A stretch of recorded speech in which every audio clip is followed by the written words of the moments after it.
This video begins with a brief overview of health history taking, followed by examination of the sensory system, including assessment of pain, temperature, light touch, and vibratory sensations, as well as position sense and discriminative sensations.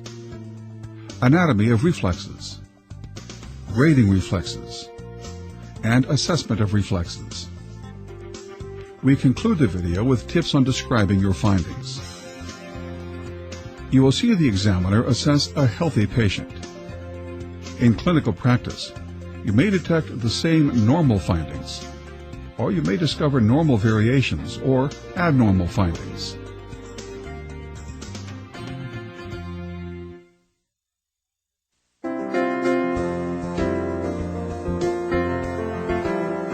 The health history interview is a conversation with a threefold purpose: to establish a trusting and supportive relationship, to gather information, and to offer information. In the case of new patients, you will gather information that will form the basis for a comprehensive written health history. For patients seeking care for a specific complaint, you may prepare a more focused, problem-oriented history. In either case, you will record the patient's chief complaint along with common or concerning symptoms. Common or concerning symptoms relating to the nervous system and specific to the sensory system and reflexes include numbness or abnormal or loss of sensations, and increased sensitivity to pain. By eliciting the patient's concerns before the examination, you prepare for an examination that is efficient and productive.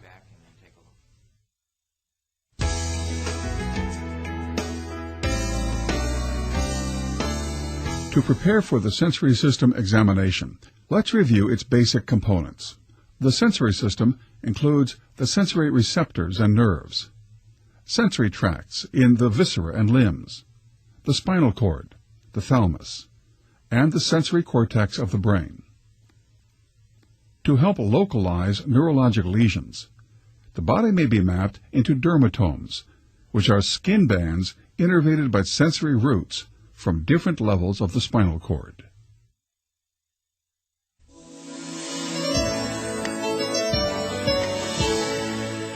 When assessing the sensory system, plan to evaluate the patient's sensations of pain, temperature if indicated, light touch, vibration, position, and discrimination. Begin the sensory examination by assessing pain sensation in arms, legs, and trunk. To do this, first warn the patient, then use the sharp end of a broken cotton swab stick, a previously unused safety pin, or some other suitable tool. Ask the patient to close his eyes. Then, starting with the arms, test scattered areas, occasionally substituting the blunt end for comparison between sharp and dull. Compare sides and distal and proximal areas. Continue the evaluation of pain sensation with the legs. Sharp, dull, sharp, sharp. Next, test the anterior trunk. Now I want to hold your gown down. Just scoot up a little bit here. Put your arms out of it. Okay, put your arms right back here at your side. Same thing, just tell me sharp or dull. If you detect any abnormalities, evaluate the posterior trunk. If pain sensation is abnormal, test the patient's response to temperature. Sure. All right, good. Next, assess light touch with a cotton wisp. Check the patient's arms and leg. All right, close your eyes again. Now I'm going to touch you with this cotton swab to check light touch. If you feel it, you say now. Are you ready? Yes. Now. Now. Now. Now. Now. Now. Now. Then check the patient's trunk. Now. Does it feel the same? Compare sides. Here and here. Same. Is this side The same as this side? The same. And compare distal with proximal areas. Same as this? Same. And this? The same as this? Same. Next, assess vibratory sensation using a lightly vibrating low-pitch tuning fork. All right, I'm going to test vibratory sensation next. Close your eyes again. Have the patient close his eyes, then place the vibrating fork firmly over the finger pad What do you feel? and ask the patient to tell you what he feels. Ask the patient to tell you when the sensation stops. Then stop the vibration. It'll stop. Okay, Now test the patient's other right hand. over here. Normally, vibratory sensation is intact distally. If it is diminished, proceed to more proximal areas, such as the forearm. Okay, now. When assessing vibratory sensation of the lower extremity, start with the big toes. Compare size. If vibratory sensation is diminished, check more proximal areas. In this foot, you feel Keep in mind that distal vibratory sensation may normally decrease with age.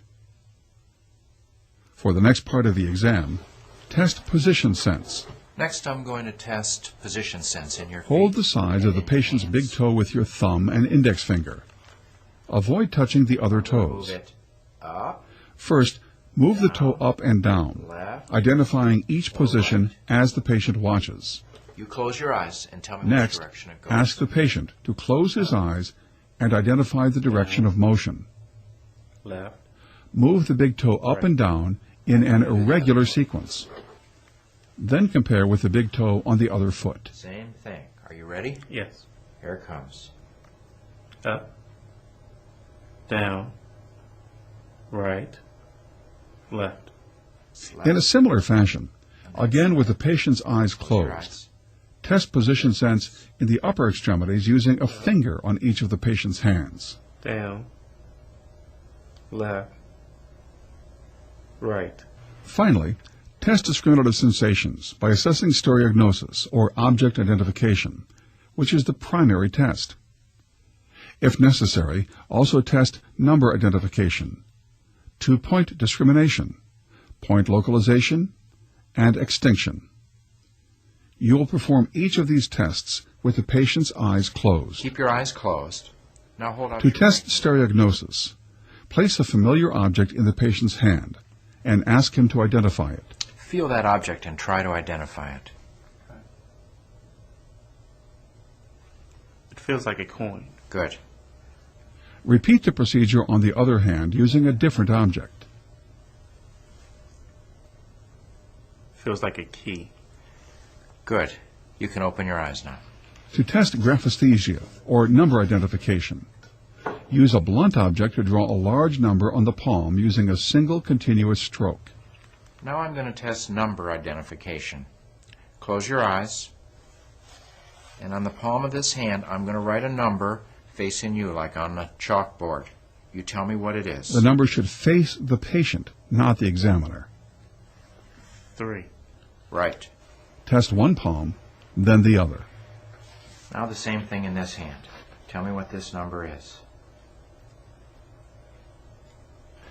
A 5. 2-point discrimination is tested by asking the patient if his finger pad has been touched in one area or two. Using two ends of an opened paper clip or the ends of two pins, repeatedly touch the patient's finger pad with the 2 points at the same time Another test of and with sensation 1 in point your occasionally. Be careful not to cause pain. Is this paper clip? I'm going to touch you Ask the with your patient to hands. identify if he's being touched with 1 or 2 points. 2. Then reduce the distance between the points Close your so eyes. that you can determine the minimum distance at which the patient can identify 2 points. On the finger pad, the distance should be less than 5 millimeters. 2. 1. I'm going to do another test of sensation now. Let me fold you To test down. point localization, touch a point on the patient's skin. Then ask him to open his eyes and point to the place touched. Put your hands right here. I'm going to touch you on a part of your body with your eyes closed. After I do, then you open your eyes and point to where I touched you. Are you ready? Yes. All right, close your eyes. Okay. Where did I touch you? Close your eyes again. This test is especially helpful on the trunk and legs. Where did I touch you? Correct. Okay, close again. Where did I touch you?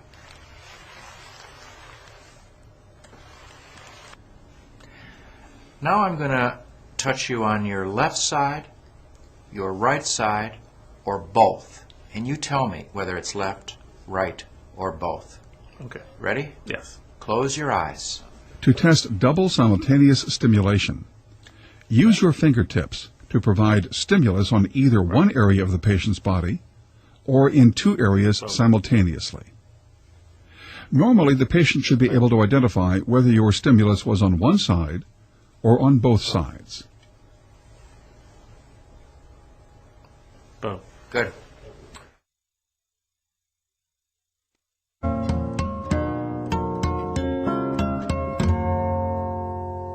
Before we assess the deep tendon reflexes, let's see how and where they occur. Deep tendon reflexes are involuntary monosynaptic cord reflexes arising from the stimulation of partially stretched muscle fibers. This sudden additional stretching sends impulses along afferent nerve fibers to synapses in the spinal cord. Then efferent nerve fibers carry the impulses back to the muscle fibers, causing them to contract. Interruption of these monosynaptic arcs anywhere along their paths will cause loss of the reflex. Each deep tendon reflex corresponds to a specific spinal segment. The ankle reflex primarily relates to S1 and L5. The knee reflex to L2, L3, and L4. The brachioradialis to C5 and C6. The biceps reflex also to C5 and C6, and the triceps reflex to C6 and C7.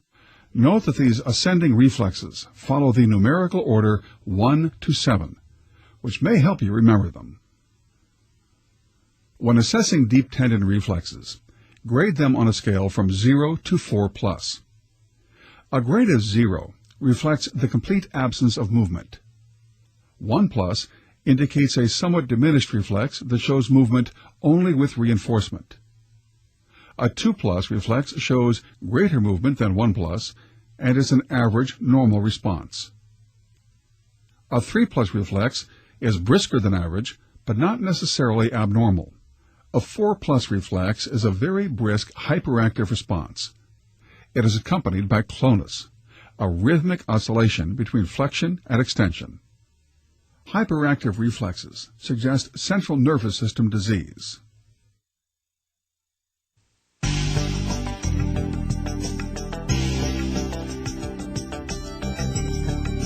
Begin assessing deep tendon reflexes by testing the biceps reflex. The patient's arm must be relaxed, partially flexed at the elbow, and positioned with the palm down. To stretch the muscle, depress the biceps tendon with your thumb or index finger. Strike your thumb or finger briskly with the reflex hammer. You should feel the biceps muscle contract and see flexion of the forearm. Here you see a 2+ response. To assess the triceps reflex, flex the patient's arm at the elbow with the palm toward the body and pull the arm slightly across the body. Strike the triceps tendon above the elbow. Watch for contraction of the triceps muscle and extension at the elbow. Here you see 2+ responses.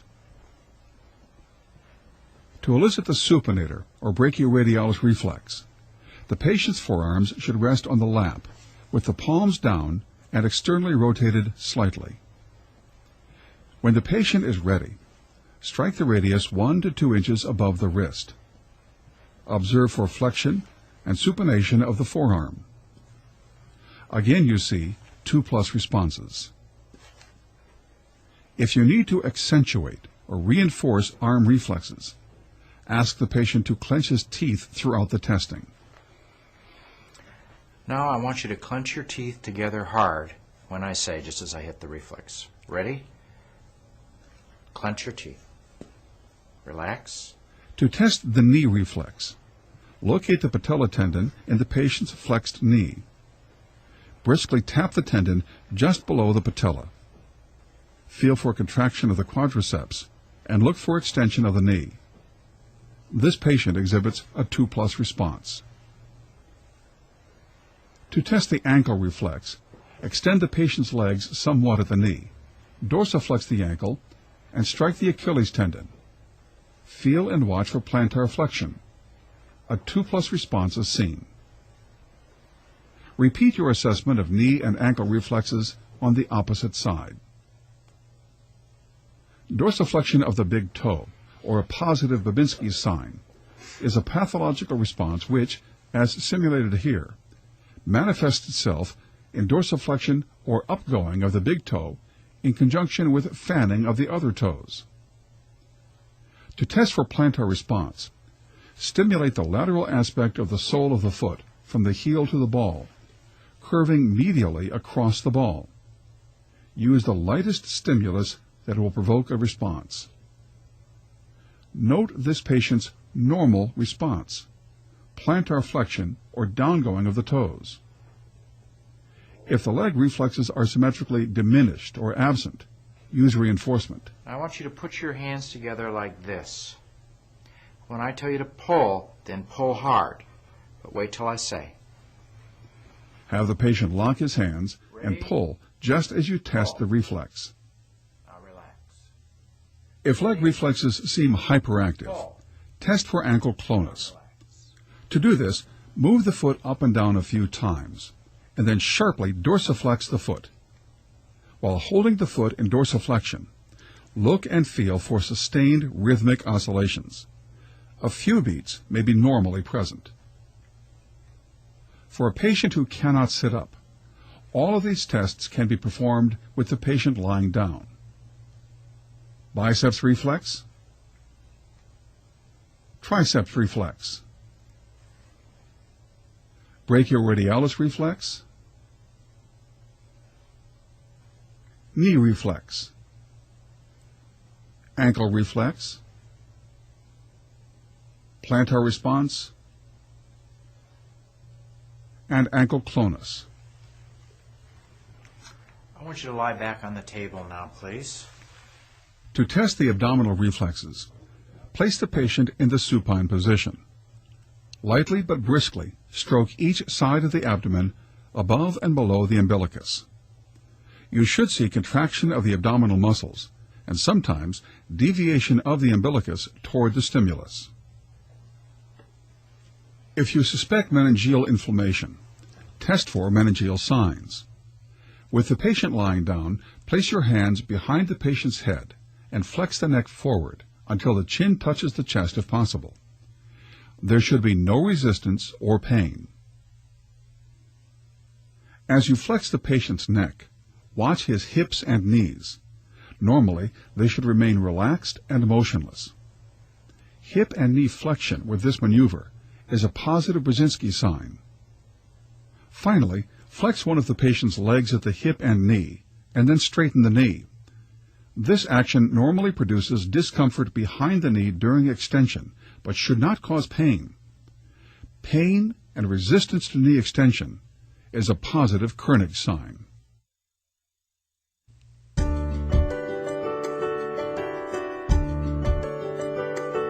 A clear, well-organized clinical record, employing language that is neutral, professional, and succinct, is one of the most important adjuncts to patient care. For a healthy patient, your write-up might include sensory, pinprick, light touch, position, and vibration intact. Reflexes, 2+ and symmetric, with plantar reflexes downgoing. To summarize, the examination of the sensory system includes assessment of pain, temperature, light touch, and vibratory sensations, as well as position sense and discriminative sensations.